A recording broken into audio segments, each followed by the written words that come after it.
Fifth, Sixth. Good to see you. Well, not really see you, but it's okay. I'm pretending you're here. So last time we talked about perimeter. Today we're going to talk about something called area. These are both geometric concepts, which is why you did all that review with the geometry stuff. So we have perimeter is the distance around an object. You're counting how long it takes to get around, how much it is to get around. Area, on the other hand, is talking about what's inside. So perimeter is the outside, area is what's inside. And in area, what they do is they break up the figure into small little squares. And so you measure the area in square units. So if it's inches, then it's square inches. If it's feet, then it's square feet. And so right here in this example, what we're doing actually is 3 lessons today. We're looking at the concepts for lesson 158, 159, and 160. So I'm touching a little bit on the topic for each one, because 158 just kind of does a general overview of area, what area is.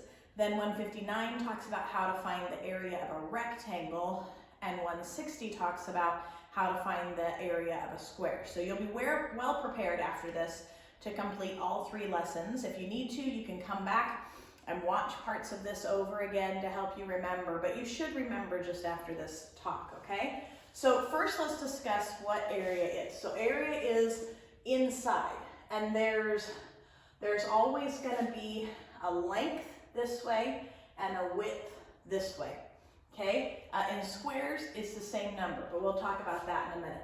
So in this, we're just going to say this is square units. It's not inches or feet or yards or anything. It's just square units. So I'm counting how many squares are inside. Now, I could count them all, 1, 2, 3, 4, 5, 6, 7, 8, 9, 10, 11, 12, and just count them and find out that there's 12 square units. That fills up the space in here.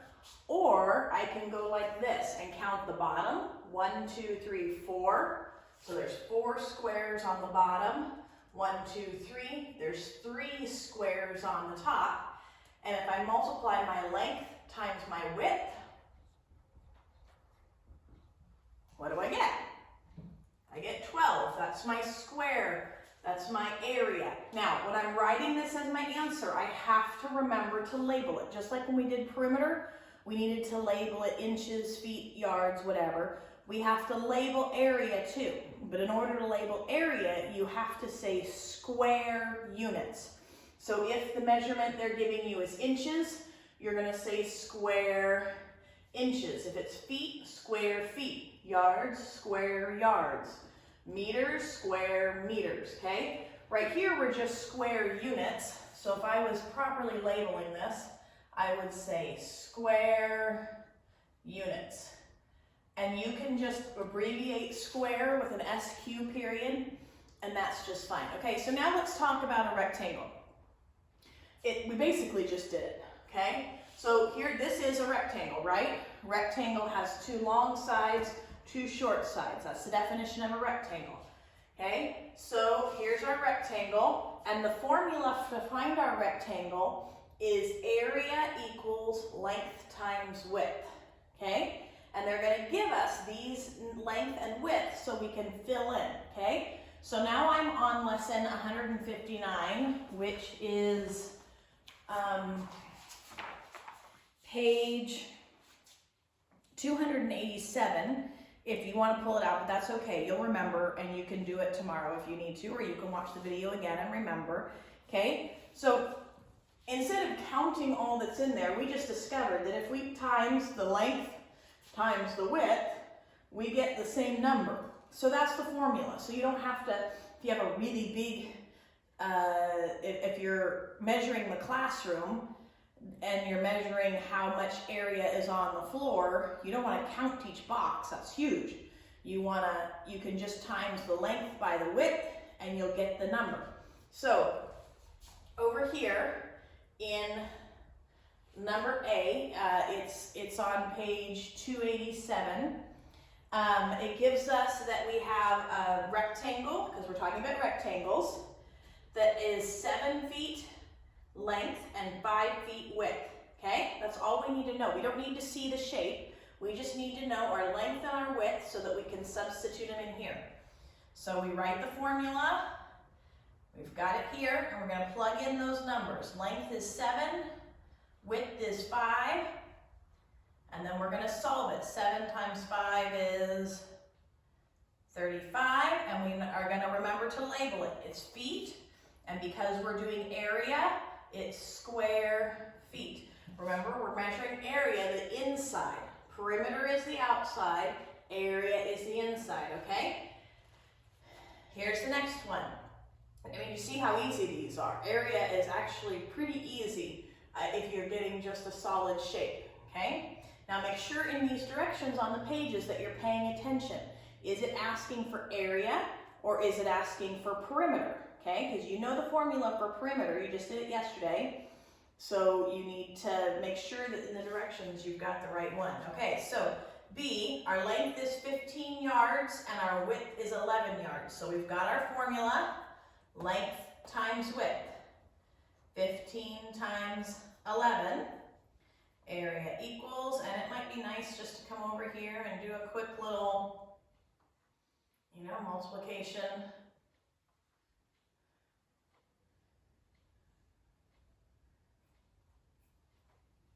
Problem so that you can solve the answer, because that's not one we usually do, right?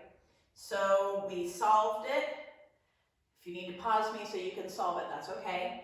And you've got 165, and we have to measure it. We have to label it. What unit is it? Square. Area is always square, and this one is yards. Square yards. Okay? Don't forget when you abbreviate, you have a period at the end.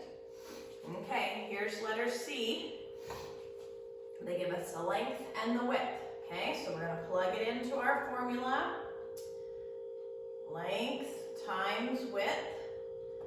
Okay, then we're going to solve that. Let's come over here and write a quick little multiplication problem. 3 times 2, 1 times 2, all done with our ones. 3 times 1, 1 times 1, 6, 5, 1. Pause me if you're not with me, okay? You can pause me as much as you need to. If I'm going too fast for you, I do that sometimes, okay? And so we end up with our answer of 156. We need our measurement. We're looking at meters here, so we're going to say square meters, okay? So remember, when you're doing area in a rectangle, you just do length times width. Length times width, okay? So now, for when you get to lesson 160, it talks about the area of a square. And an area of a square is even easier because let's say that I make my shape right here a square, okay? So that means my length and my width are the same, right? My length and my width are the same. So I don't have a length and a width anymore. I just have a side. Remember, like in perimeter, we just had a side. And in order to do perimeter, we just added the sides or times it by 4 because there's 4 sides, okay? So in area, it's the same concept. We still have a side, but there's a side here and a side here. It's the same number. So the formula for a square is area equals side times side. You're just multiplying the side by itself. Side times side, because none of the measurements are different. So in your square page on lesson 160, they've given you the first 3 problems. And so if the side equals 9 inches, we're going to fill in the formula. A equals, area equals, side times side. Here's the side. So we're going to do 9 times 9. Got Put your thinking cap on. What's 9 times 9? Remember your 9s? This is one of the first 9s I remember. Okay, I'm hoping you said 81, because that's what 9 times 9 is, 81. And remember, we need our label, inches, so we're gonna, area has square inches. Okay, so the area of this square with 9-inch sides is 81 square inches. There'd be 81 square inch boxes inside this square. Okay, now for B, let me make sure it's really feet. Okay. The side is 8 feet. So we plug it into our equation. Area equals side times side. So it's going to be 8 times 8. Anybody remember 8 times 8? That's one of those that gets lost. 8 times 8. I had to double check, make sure I was right. Okay, that one's 64. Then we need our units. We're in feet, so we're in square feet. 64 square feet. That's our answer. Okay, last one. We've got another square, 13 feet on each side, and we want to know square feet. So we're going to take our formula. Area equals side times side. Here's our side, 13. So we're going to do 13 times 13. I don't know my 13's times table, so I'm just going to come over here and do a quick little 13 times 13. 3 and 3 is 9. 1 and 3. Done with the ones. 3 and 1. Okay, there we go. Pause me if you need to finish. It's okay to pause me if you're still working, if I'm going too fast. And so now we got to write our answer, 169, and we got to do our measurement, square feet, okay? Don't forget, we should have been circling all our answers when we do these, so that when I'm grading it, I can see where your last answer is. So don't forget to circle your answers. Remember, if you have any questions, if you get confused, if you can't remember, call me, talk to me on Zoom, whatever you need.